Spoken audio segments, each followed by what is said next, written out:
everybody, and welcome back to my channel. My name is Danielle, in case you didn't know. Now you do know. And I have a little mini haul. I'm just gonna call it that. It's basically some items I picked up from the thrift store. They're mostly just supplies though, but I kind of want to talk to you about what I look for in terms of buying stuff from the thrift store in order to upcycle it, at least for my specific use. So let's just get into it and I'll talk you through it all when I show it to you, okay? I went to Talize, which is a new thrift store here in town. I don't really know much about them.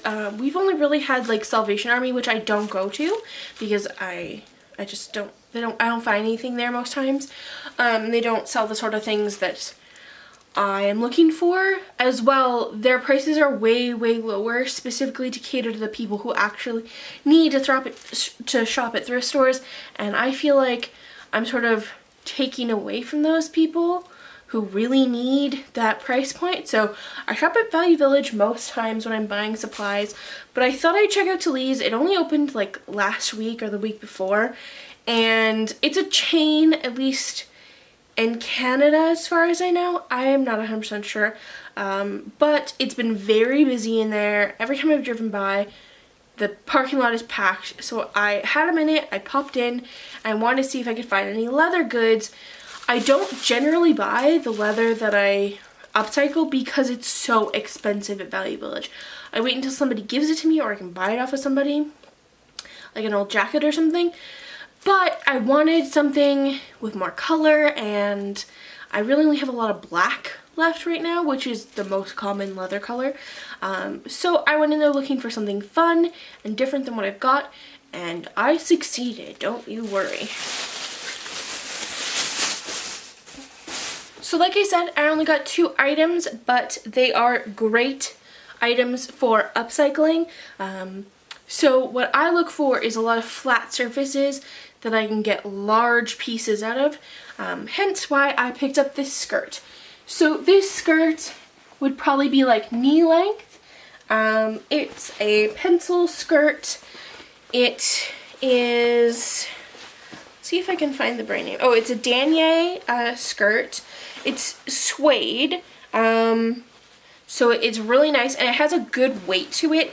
Nowhere really feels sort of weak in the material. It's all the same sort of density through it, and honestly there's no marks on it. Nowhere really, other than sort of at the waistband, like no discoloring, which I wouldn't use here anyway, like this part, because of the darts, and I can't really accommodate those. And then it's just a lot of like flat surface area that I can cut up and turn into new things, and that is mostly what I'm looking for, on top of like an interesting color or a good like texture and thickness of material. And this one is not too complicated on the inside, where like the inside of the suede is sort of gross. I've opened up jackets before, and the inside of the leather has been almost like the poorest quality leather. I have had to like throw away jackets that I wish I could have just left as whole, because the leather was such a bad quality that I couldn't repurpose it.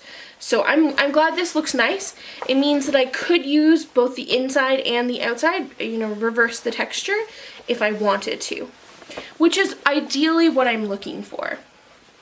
Alright, so item number 2 is kind of a showstopper, that's for sure. I'm really looking forward to cutting into this and making whatever I can out of it, really. So it is a jacket.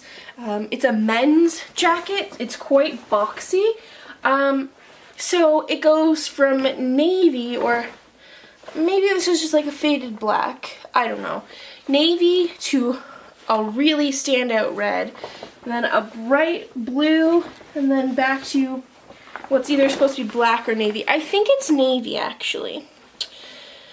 I'm not quite sure. So I like What I like about this is that the color, it goes all the way around.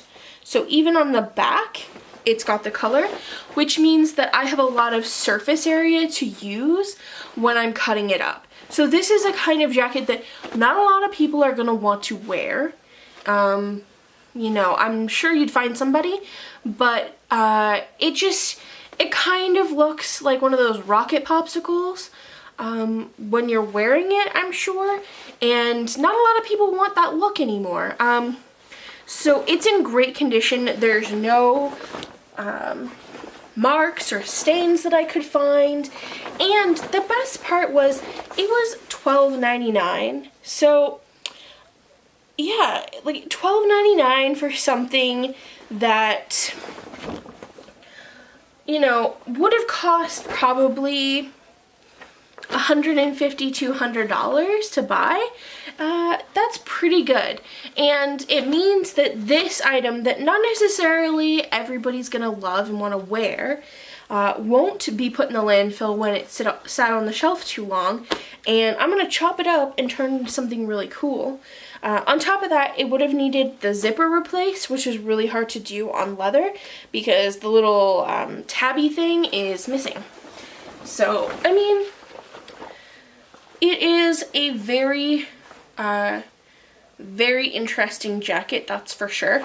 I'm kind of looking forward to like taking it apart and seeing what I can do with it.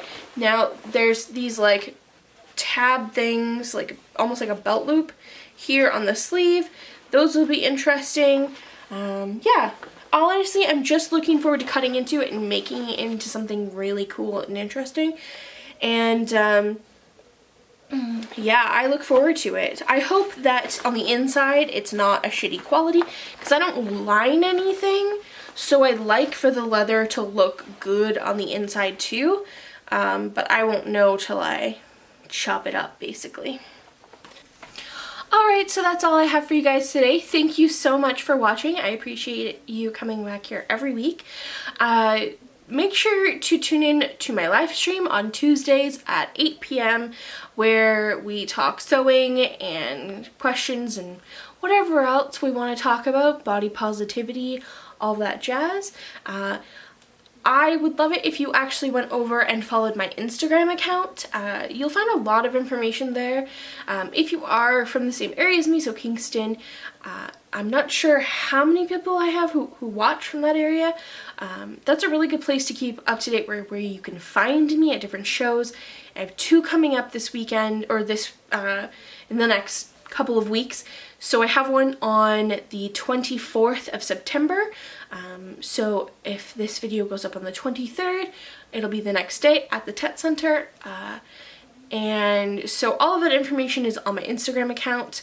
And then I have one on October 1st at the Lodge Cafe in Bath, Ontario.